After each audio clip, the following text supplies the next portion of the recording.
ಒಬ್ಬ ಎಲ್ಲೋ ಒಂದು ಕಡೆಗೆ ಯಾವುದೋ ಆಟ ನೋಡ್ತಾ ಇದ್ದಂತೆ. ಆಟ ನೋಡುವಾಗ ಅವನಿಗೆ ಏನೇನೋ ಅದು ಬೀದಿ ಒಳಗೆಲ್ಲ ತೋರಿಸ್ತಾರಲ್ಲ ಆಟಗಳನ್ನು, ಯಾವ್ಯಾವುದೋ ಆಟ ನೋಡ್ತಾ ನೋಡ್ತಾ ಭಾಳ ಸಂತೋಷ ಆಯಿತು.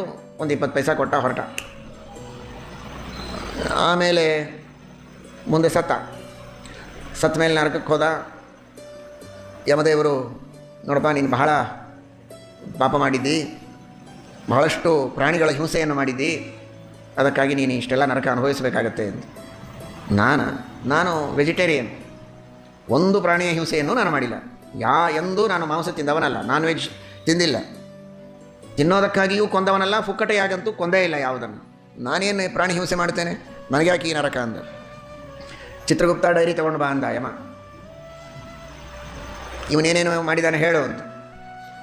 ಆಗ ಅವನು ಹೇಳ್ತಾ ಇದ್ದಾನೆ ಡೈರಿ ತೆಗೆದು, ಇಂಥ ದಿವಸ ಇಷ್ಟೊತ್ತಿಗೆ ಇಂಥ ಒಬ್ಬ ಆಟಗಾರನಿಗೆ ಇವನು 20 ಪೈಸಾ ಕೊಟ್ಟ. ಹೌದೋ ಇಲ್ವೋ? ಹೌದು, ಕೊಟ್ಟಿದ್ದು ನಿಜ. ನೆಕ್ಸ್ಟ್ ಆ 20 ಪೈಸಾ ತೆಗೆದುಕೊಂಡು ಹೋಗಿ ಅವನೊಂದು ಕಬ್ಬಿಣದ ಮಳಿ ತೊಗೊಂಡು ಬಂದ. ಅದು ನನಗೆ ಗೊತ್ತಿಲ್ಲ, ನಿನಗೆ ಗೊತ್ತಿರಲಿಕ್ಕಿಲ್ಲ, ಅವನು ತಂದದ್ದು ನಿಜ. ಅದೇ ಮಳೆಯನ್ನು ತೆಗೆದುಕೊಂಡು ಅವನು ತನ್ನ ಜಾಲಕ್ಕೆ ಹಾಕಿಕೊಂಡು ಸಾವಿರ ಲಕ್ಷ ಮೀನುಗಳನ್ನು ಕೊಂದಿದ್ದಾನೆ. ಹೀಗಾಗಿ ಆ ಎಲ್ಲ ಮೀನುಗಳನ್ನು ಕೊಂದ ಪಾಪ ನಿನ್ನ ಅಕೌಂಟಿಗೆ ಬಂದಿದೆ. ಅದಕ್ಕೋಸ್ಕರ ಅವನು ಕೊಂದವನಿಗೂ ನರಕ, ನಿನಗೂ ನರಕ. ಓಹೋ, ಹಾಗಾದರೆ ನಾನು ನೇರವಾಗಿ ಕೊಲ್ಲದೇ ಇದ್ದರೂ ಅದಕ್ಕೆ ಸಹಾಯ ಮಾಡಿದಂತೆ ಆಯಿತು ಅನ್ನೋದಕ್ಕಾಗಿ ನನಗೆ ಪಾಪವೇ? ಹೌದು. ಇದರ ತಾತ್ಪರ್ಯ ಇಷ್ಟೇ, ಕಥೆಯ ತಾತ್ಪರ್ಯ. ಇವನು 20 ಪೈಸಾ ಕೊಡೋದು ತಪ್ಪಲ್ಲ, ಯಾರಿಗೆ ಕೊಡ್ತಾ ಇದ್ದೇನೆ ಅನ್ನೋದನ್ನು ನೋಡಬೇಕು. ಅವನು ಯಾವುದಕ್ಕೆ ಉಪಯೋಗಿಸ್ತಾನೆ ಅನ್ನೋದು ಗೊತ್ತಿಲ್ಲದೇ ಇದ್ದರೆ ಅಂಥವರಿಗೆ ಕೊಡೋದು ಸರಿಯಲ್ಲ.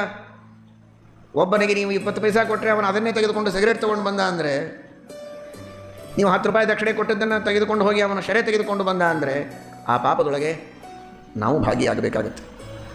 ಅದಕ್ಕೋಸ್ಕರವಾಗಿ ಯೋಗ್ಯರಿಗೆ ದಾನ ಮಾಡಬೇಕು ಅಂದರೆ ಸದ್ವಿನಿಯೋಗ ಮಾಡ್ತಾರೆ ಅನ್ನೋ ವಿಶ್ವಾಸ ಇರಬೇಕು, ಅಂಥವರಿಗೆ ದಾನ ಮಾಡಿ.